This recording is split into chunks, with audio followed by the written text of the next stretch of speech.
that. Great, thanks. Give me a bit of training as well. Thank you, Google. And then we've connected the keyboard and that like together. We can get signals. Just okay. No, that just get that, and then crap. What was the other thing?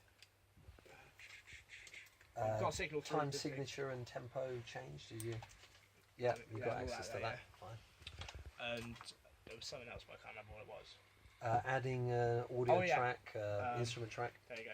So if you go to add audio track or add instrument track and like click it, then for an audio track it'll just be that.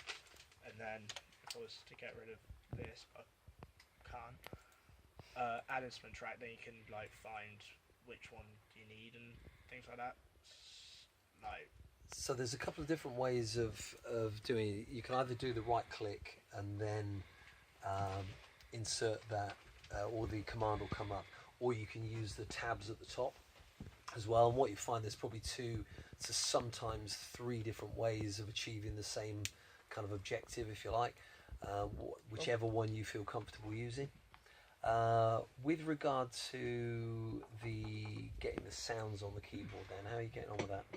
Or how have you connected it? We've connected it because, like, if you look at the keyboard thing no here, actual like, sound. if I go like that and nearly break the keyboard at the same time, you can see all the like keys and that coming down, so it knows that the keyboard's there, but we can't get the sound. So how about clicking up into that black space there? That one.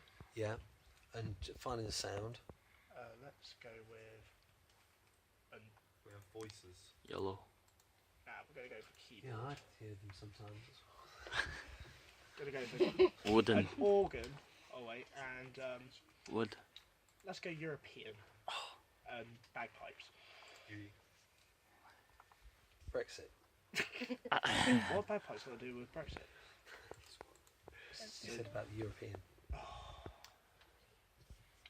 Okay, are we getting any sounds? No. Can I suggest something? Turn it up. on that. Unplug that and then plug it back in again. Uh-oh, you broke it.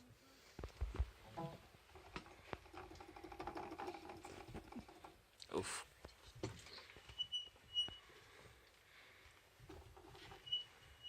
Okay, I can see signal coming in.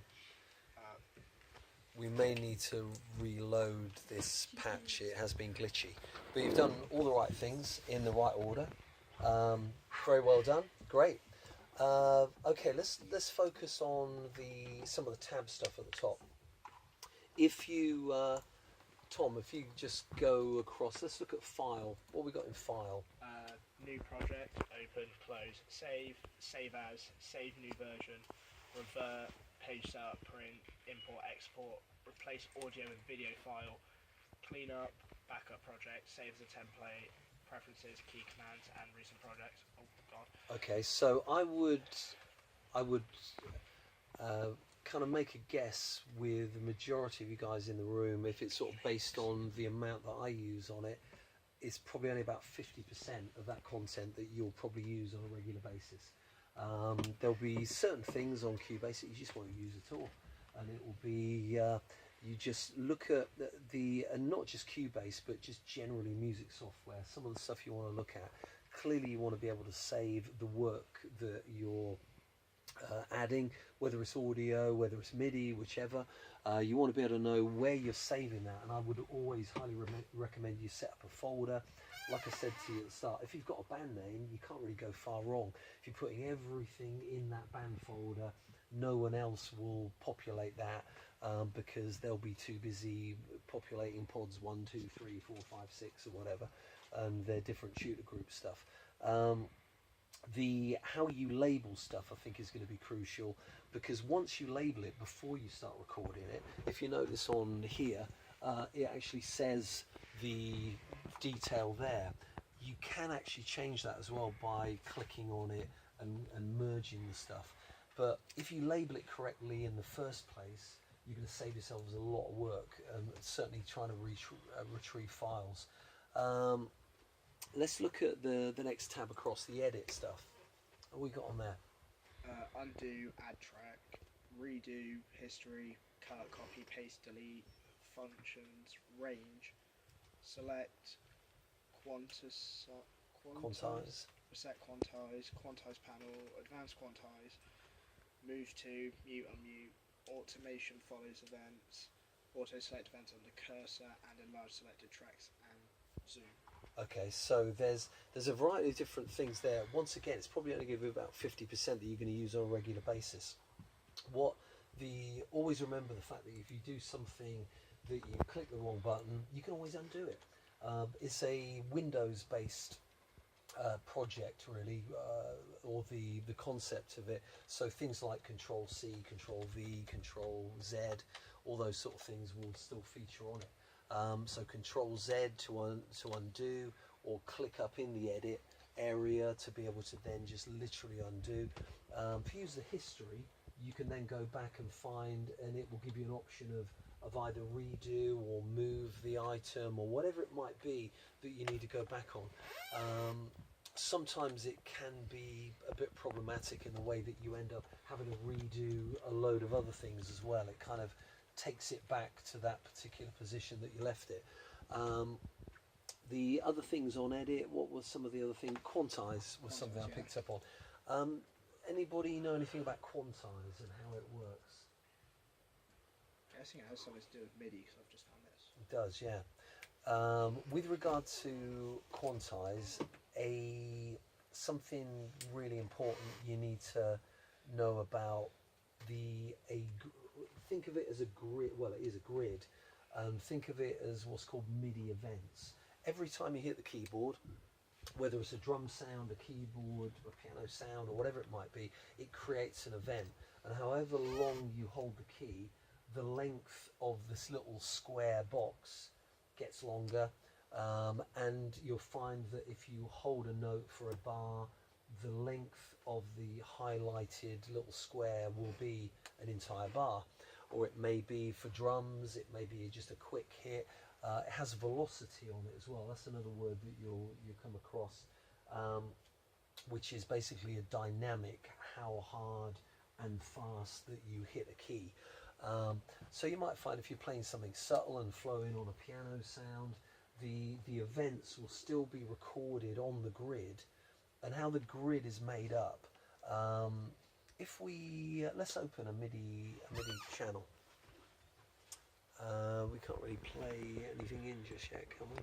Nope. Put your... Oh yeah, we didn't have that on. Come down again. And put your monitor on. Add monitor, not mute. Oh. Next one over. Next to the red button. Oh, that one. That's it. That makes more sense. Nope. Still nothing. Damn. Might need to reset it or something. Let's go down to the channel below it and put the monitor on. But it's on mute at the moment because you soloed that track. Let's take the solo off Alfie's guitar. There we go. Okay, cool. Let's go back to double click up here, and I'll give you an example. Double click. Okay, so what you got is a grid. If you maybe zoom in a bit more, we'll be able to see what's going on. Doesn't. Oh, wait. Using the same things. That's it.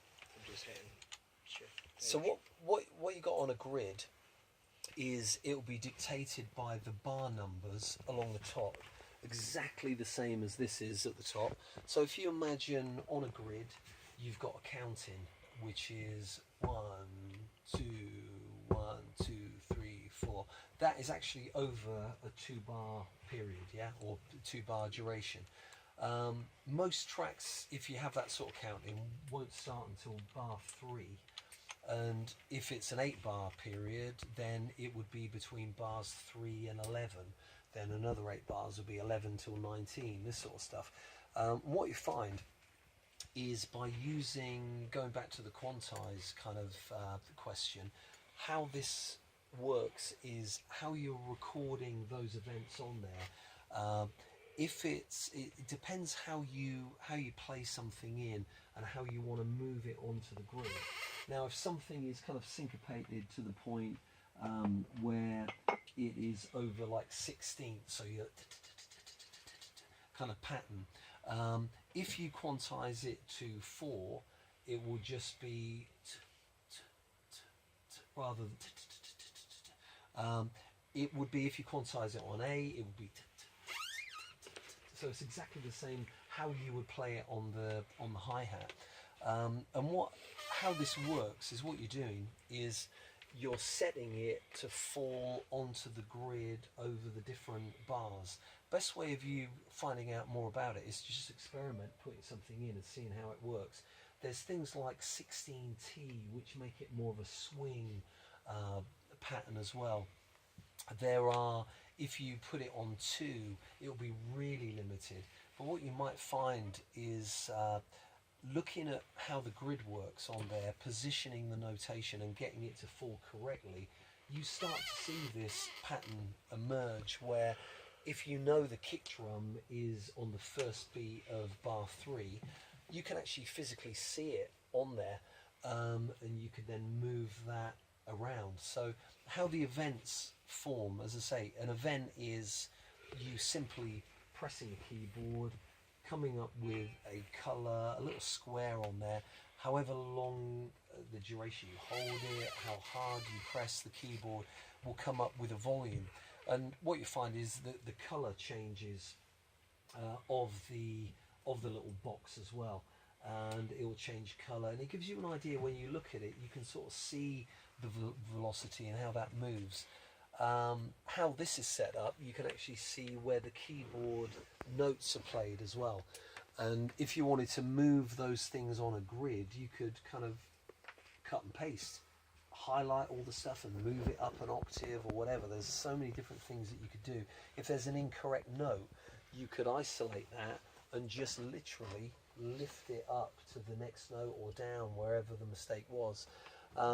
It is a different way of kind of looking at music. It seems more, and it is more sort of computer or more kind of automated, but it can be used to really good effect. If you're programming stuff like, I don't know, EDM or whatever, where everything has to be really syncopated, completely in time, you could program, let's say, some drums in over like a 4-bar period, and then just grab it, duplicate that, just cycle it around and base a whole track around it. You might have sort of different components, maybe one particular bass line that you program in, and you use that as a verse pattern or a chorus pattern. And once again, if you plan your track, another thing that I tend to do, and this is something I've got the second years doing, and in fact, Kyle, you may have been in certainly in the external session where you were at a recording studio, and the producer started doing this straight away. I remember having a chat with Charlie, because Charlie said, "Oh, Nick, that thing that you covered, yeah, we noticed that. We went to the studio."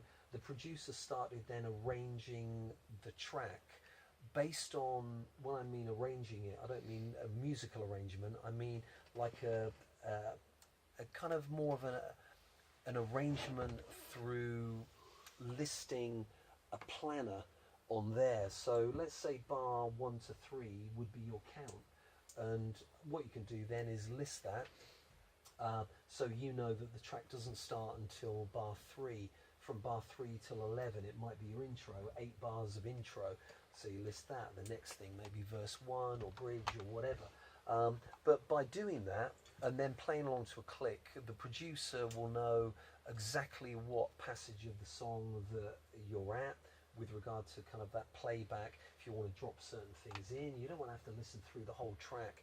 If it's, let's say, a middle 8 keyboard bit, you want to be able to drop in that at the right point.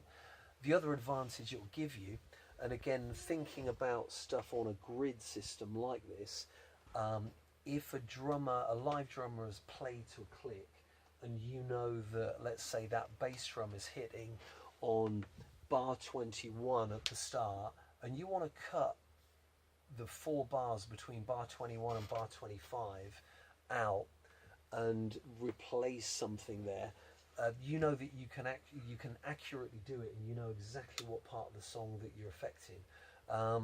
So it's a case of good organisation a lot of the time. With using a click, though, you can repair stuff really easily. Let's say if a bass player makes a mistake on one particular part of a song that is repeated somewhere else, you can grab the good bit and then just replace that. It's really, really quite simple.